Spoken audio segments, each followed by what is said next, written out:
Le jardin de Chine. Encore une fois, cette année, j'ai le plaisir d'avoir tourné une petite vidéo d'environ 25 minutes pour vous.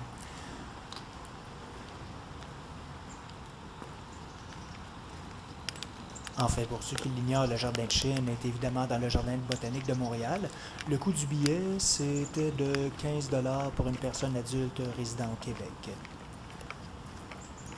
Et 15 $, c'est un excellent rapport qualité-prix. Bien sûr, je vais porter toute l'attention sur l'exposition des lanternes, mais c'est sans oublier que ça vous donne aussi accès au jardin botanique comme tel, à l'insectarium, aussi il y a une exposition sur les citrouilles à chaque année. C'est sûr qu'avec des enfants, c'est très intéressant. Moi, je passe un petit peu rapidement. Et par la même occasion, c'est dans les serres, donc qu'a lieu l'exposition sur les citrouilles. Ce qui fait que tout ça, pour 15 $, vous pouvez passer une journée très complète à visiter.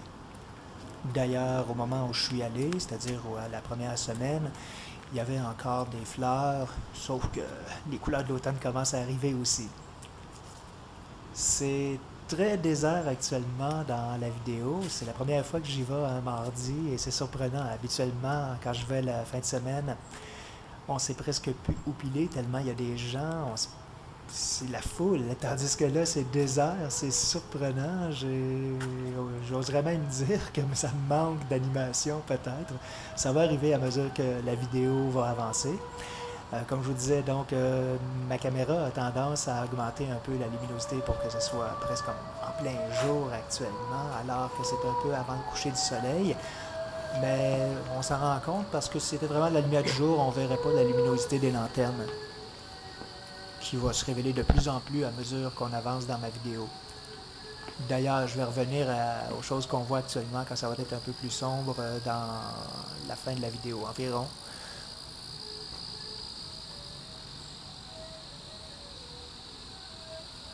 Cette année, c'était sur de l'exploration. En fait, c'était un homme qui a beaucoup fait. Je suis pas tellement calé en histoire, c'est pas ma tasse de thé, mais je veux dire, cette personne-là est arrivée avec 300 bateaux à l'époque et on voulait beaucoup faire de diplomatie. C'était une période de guerre. C'est sûr qu'en faisant de la recherche ou en vous rendant sur les lieux, vous allez en savoir plus. Moi, le but de la vidéo, c'est de vous montrer le visuel, évidemment, et donc vous donner un petit cours d'histoire, mais ça demeure intéressant de le savoir.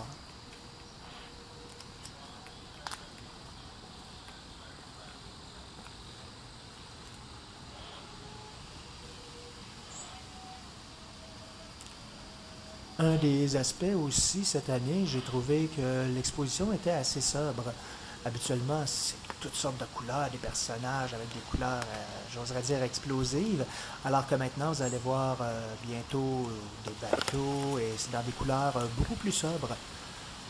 Au début, j'avoue que je me demandais même si ça serait beau avec ce que je suis habitué de voir, mais à mesure que l'atmosphère est arrivée, oui, c'est pas mal beau. Et peut-être qu'il y a aussi un petit peu plus de réduction au niveau des lanternes. Il me semble que les autres années, des lanternes suspendues dans les arbres, il y en avait vraiment le long du sentier pour se rendre au jardin. Cette année, il y en a un petit peu moins. Remarquez, c'est un détail. Est-ce que je dois appeler ça une pagode, un chalet? Je dois dire, c'est quand même un lieu intéressant. Ce qu'on voit là-bas, on peut manger des genres de petits gâteaux avec le thé. Un petit kiosque tout petit. Il n'y a pas énormément à manger sur les lieux. C'est ce qu'on vient de voir. Il faut aller un petit peu ailleurs sur le site du jardin botanique si vous voulez casser une croûte plus consistante.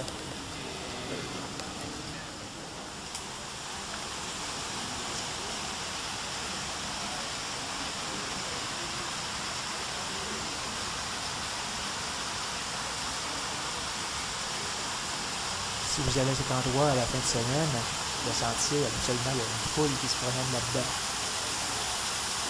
Et vous voyez, quand je disais que c'était lumineux, on voit déjà des réflexions de coucher de soleil dans l'eau.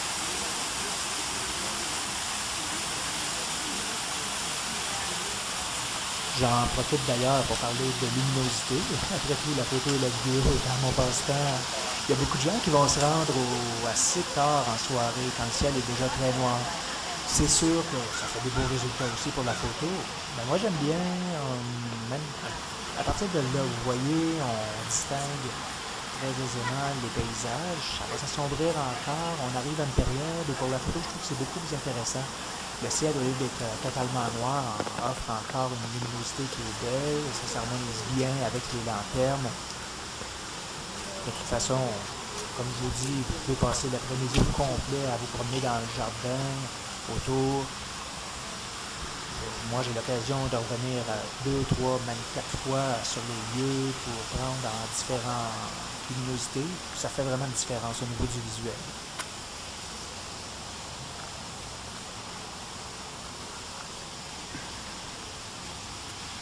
D'ailleurs, sur cette photo, je crois qu'il était environ, à ce moment, il était 6h15 PM.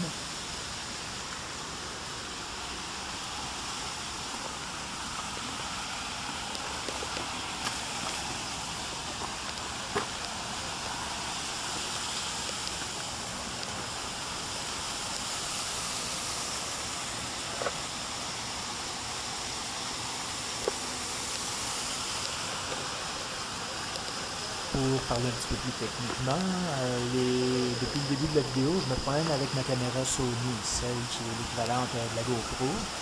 Et c'est intéressant à cause du plan de vue assez large qui est très bien adapté pour ce genre de marche. Plus tard dans la vidéo, en me servant de la Canon, je vais vous montrer des plans plus rapprochés.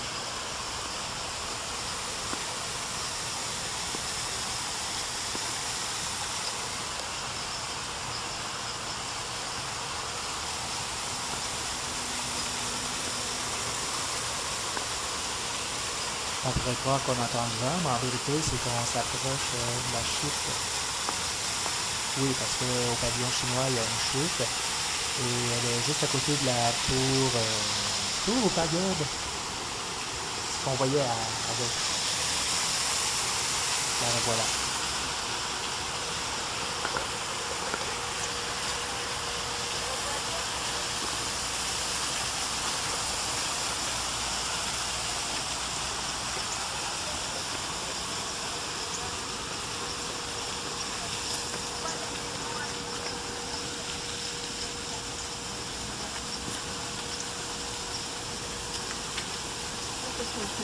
Vous voyez déjà maintenant, les lanternes ressortent tellement plus. Et depuis le début de la vidéo, il n'y a pas beaucoup de temps que c'est écoulé. Le mode du stade olympique, derrière.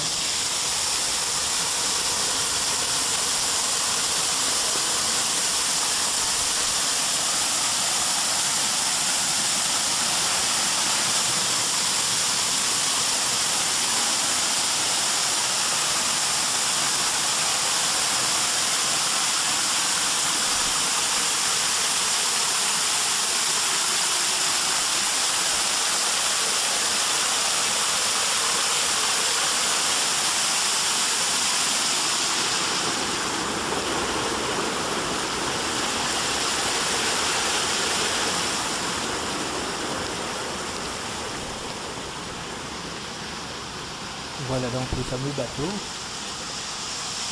Pour vous donner une idée comment ça se fait, comment c'est tellement calme, habituellement à 6h ou 6h15, il y a un point où une guide peut donner tout l'historique de l'exposition, les détails intéressants au point de vue historique.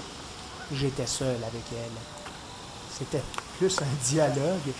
J'ai trouvé ça intéressant, mais pour revenir à l'exposition, voilà, on monte l'escalier qui mène à la pagode. Parfois, il y a des petits exposants. Comme l'année passée, j'avais filmé une artiste qui jouait un genre de sitar. Dans la semaine, il n'y avait pas ça, du moins pas le mardi. On m'a dit que le jeudi, je crois, il y a une activité plus artistique.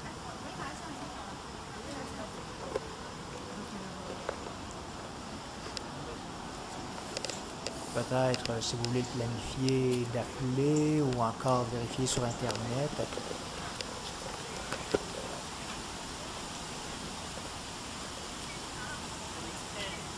Mais moi, ma priorité était vraiment de faire une vidéo avec ce que vous voyez.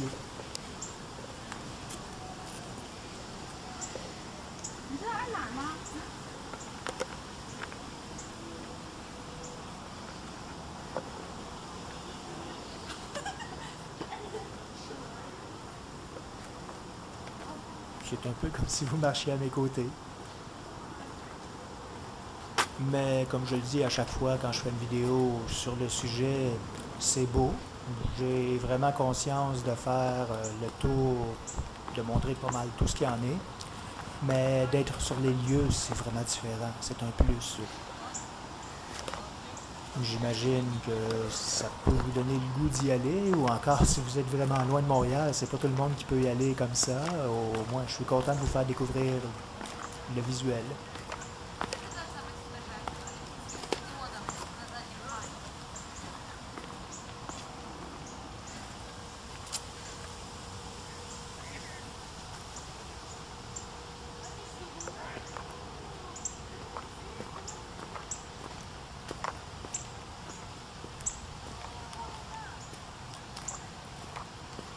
Voilà, c'est ça, les lanternes dont je vous parlais le long des sentiers. Il y en a quand même beaucoup. J'aime bien la réflexion dans l'eau d'ailleurs. Mais je veux dire, je suis sûr qu'avant, ça allait même jusqu'à l'entrée pratiquement. Par contre, je dois mentionner que l'autre jardin, le jardin japonais, j'ai été surpris, je m'ai eu le temps de me promener un peu. C'est grand, c'est beau, ça m'a permis de faire d'autres petits bouts de vidéos. Il y avait même une exposition avec de l'art amérindien. Il y avait une personne qui faisait de l'animation. J'aurais aimé rester là plus longtemps pour écouter ce qu'elle avait à dire. C'était très intéressant. Sauf qu'il était déjà 5 heures quand je suis arrivé sur les lieux. Je le répète, on peut passer facilement une journée complète. On peut d'ailleurs combiner un combo avec le planétarium, le biodôme. Le jardin botanique est quand même un endroit très touristique de Montréal.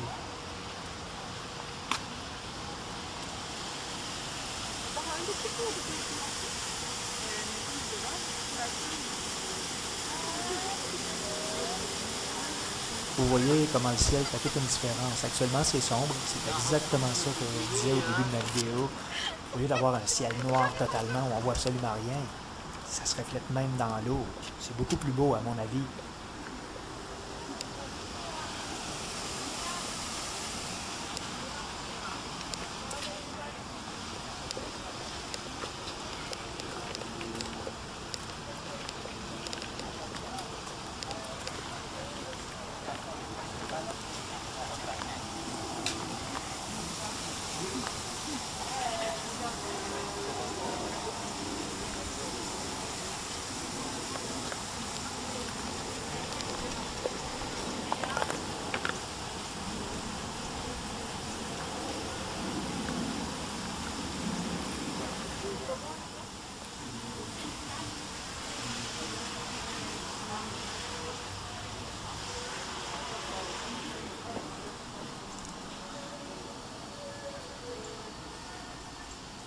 Ici, on va passer rapidement, mais c'est un peu, on pourrait peut-être appeler ça un hall d'exposition. Il y a des bonsaïs. Avec les lanternes allumées, ça donne un autre genre. C'est beaucoup plus attirant, accueillant. J'avais déjà fait une vidéo l'an passé d'ailleurs sur les bonsaïs, donc j'ai passé vite cette année. C'est long un bonsaï avant que ça pousse, qu'on voit des changements, alors ça serait à peu près la même chose.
Quand on pense qu'on est juste à quelques pas du centre-ville de Montréal, ça fait un méchant dépaysement.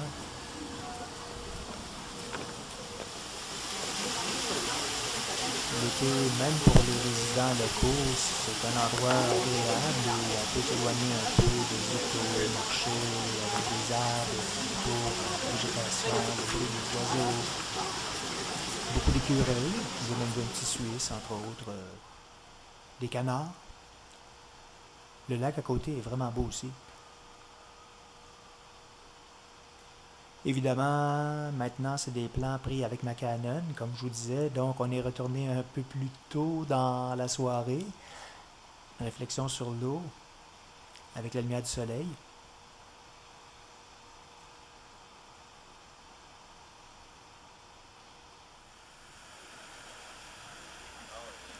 Ah, là, j'ai filmé cette mouette. Remarquez, elle a juste une patte. On ne saura jamais, un poisson qui a peut-être mangé. Oui, riez pas, c'est qu'un brochet est capable de croquer dans une patte. Ça peut arriver à un canard ou une mouette.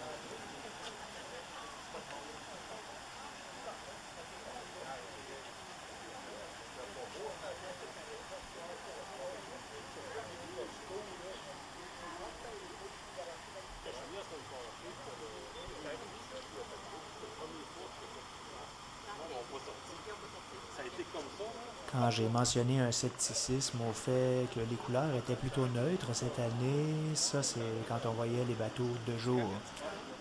Le soir, avec toutes les lumières qui s'allument, c'est autre chose. Si vous vous demandez pourquoi il y a une girafe, la fille qui faisait sa narration me racontait que ça avait été amené d'Afrique. Et je me souviens plus du nom de l'animal pour les Chinois, mais bref, on avait fait croire à la population que c'était un animal qui, dans leur culture, c'est un peu un animal transformé, un peu comme le phénix. Ah, pas le phénix, excusez-moi, le griffon, qui est un mélange j'épargne, qui est un mélange de lion et d'aigle. Donc cette girafe-là, comme il n'y avait pas de télévision à l'époque ni rien pour transmettre l'information, les gens locaux en Chine n'avaient jamais vu ça. Et le fait d'amener un animal comme ça sur le bateau, on avait dit qu'on avait amené deux, qu'une seule avait survécu, parce que je sais pas si une girafe a le mal de mer, c'est quand même pas fait pour voyager, et dans les conditions à l'époque, c'est surprenant, à mon humble avis, qu'on ait réussi à en amener une. C'est juste un petit détail que j'ai retenu de ce que la fille avait tout raconté à propos de l'expédition.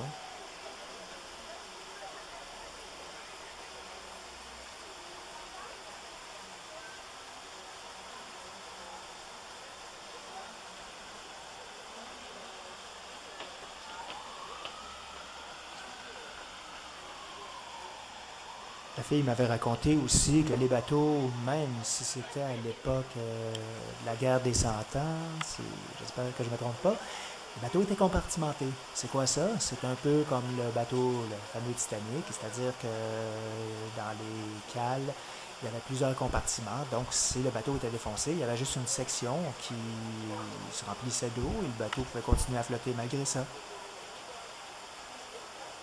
Ce qui était très en avance pour l'époque.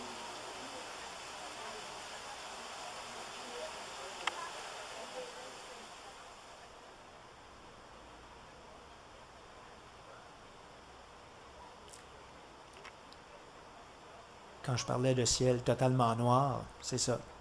Bon, là, c'est sûr qu'on voit une réflexion dans l'eau, mais vous voyez que c'est pas du tout comme tantôt. C'est presque graphique.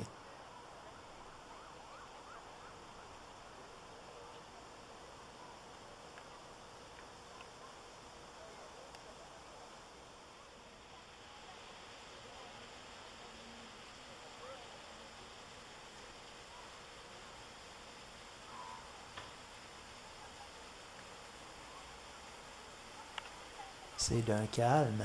Habituellement, genre, on entendrait les gens parler autour de moi.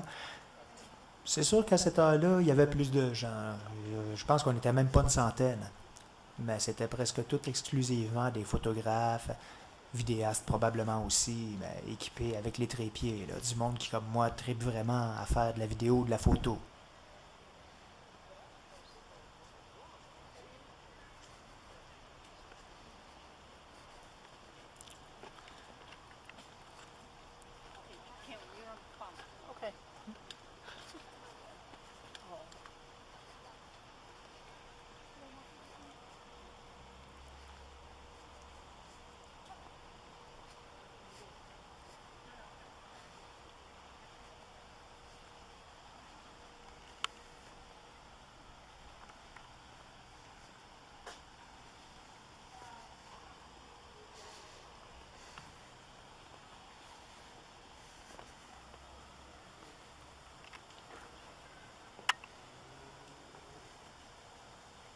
On est déjà rendu presque à la fin de la vidéo. Je vous remercie d'avoir demeuré avec moi, de m'avoir écouté. C'est rare que je fais de la narration. Je crois que c'était de mise, étant donné que, si je ne me trompe pas, c'est la quatrième vidéo que je fais sur le sujet. Il y a des bonnes chances qu'il y en ait une d'ailleurs l'an prochain.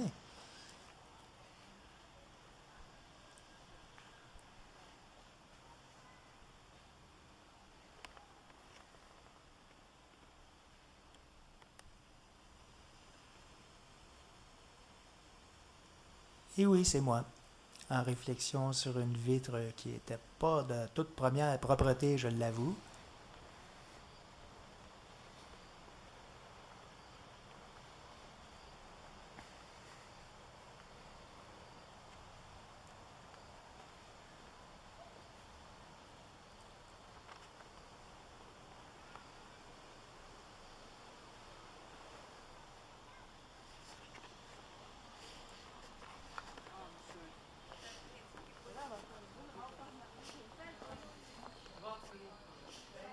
Żartnicy.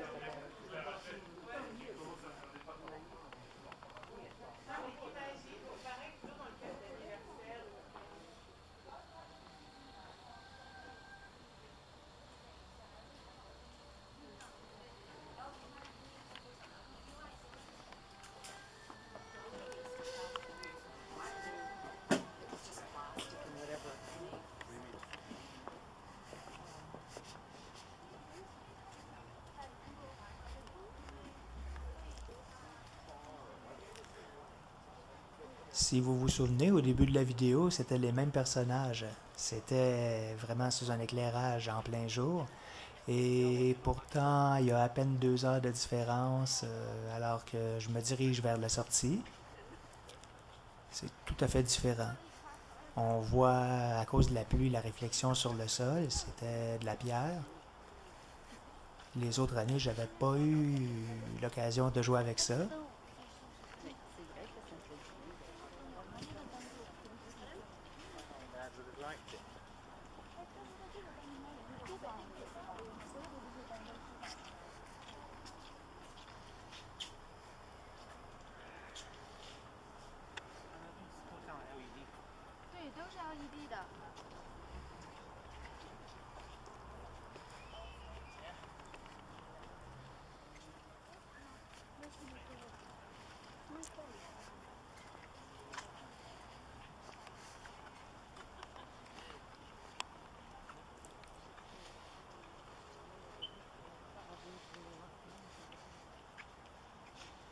Ça, c'est comme un genre de succulent. Oui, je sais. C'est beau. C'est beau, Voilà donc pour les lanternes chinoises. On se donne rendez-vous pour l'an prochain et de toute façon, j'ai beaucoup d'autres vidéos si vous vous donnez la peine d'explorer. J'en mets un au moins à chaque semaine et ça peut être sur n'importe quoi. Bonne journée, bonne soirée et merci encore.